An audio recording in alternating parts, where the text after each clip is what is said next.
Let's talk about what we've learned through this part of what we've done with Grace about cell membranes and how things move in or out.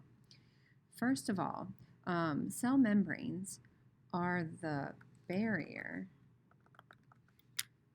Let's move that where it goes. The barrier that controls what gets in and what gets out.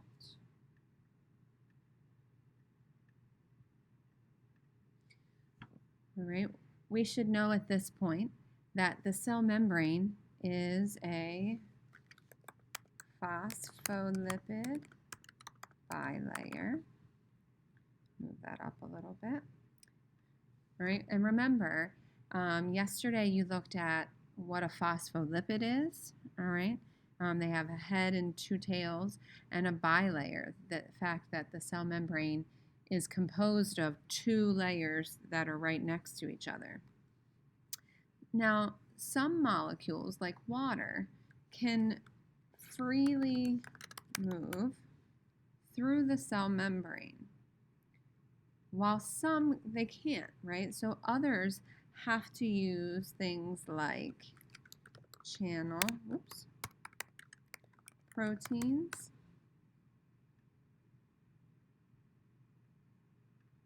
or sometimes it's both, energy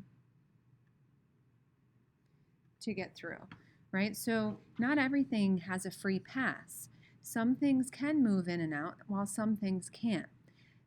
That should help you a little bit when we think back to the cucumber activity, right? Some of you thought that the honey would move in and that's what pushed the water out, but it's not like that. It's whether or not some things can get in or out and some things can't. Water can move in and out pretty freely. Glucose or sugar cannot. So sugar can't just move into the cucumber cells because it wants to. All right, so the honey was stuck. It can't get in. The sugar is too big. If a molecule can freely move without using energy, this is from yesterday too, we call that passive transport. Sometimes it's also called simple diffusion, right? If a molecule does require energy to move across the cell membrane, we call that active transport.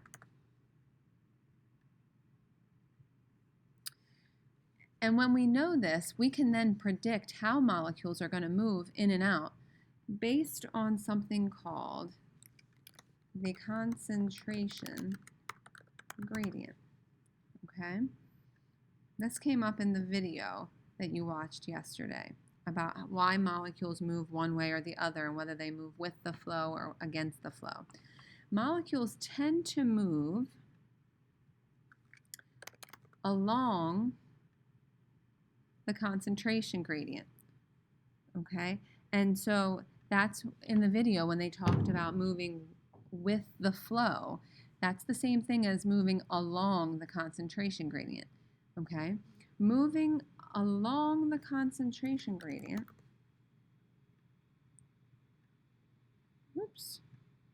get this where it goes. Moving along the concentration gradient means molecules will move from areas of what to what? So areas of high concentration,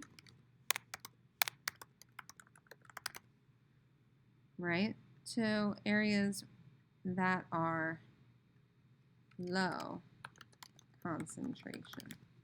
Right, so again, remember what that means. Concentration means how many things are in there, right? So high concentration would mean there's lots of molecules and it's really crowded. So molecules like to move from where it's crowded to where it's less crowded. That's moving with the flow. Molecules will move until things become equal, right? And the word for that is equilibrium,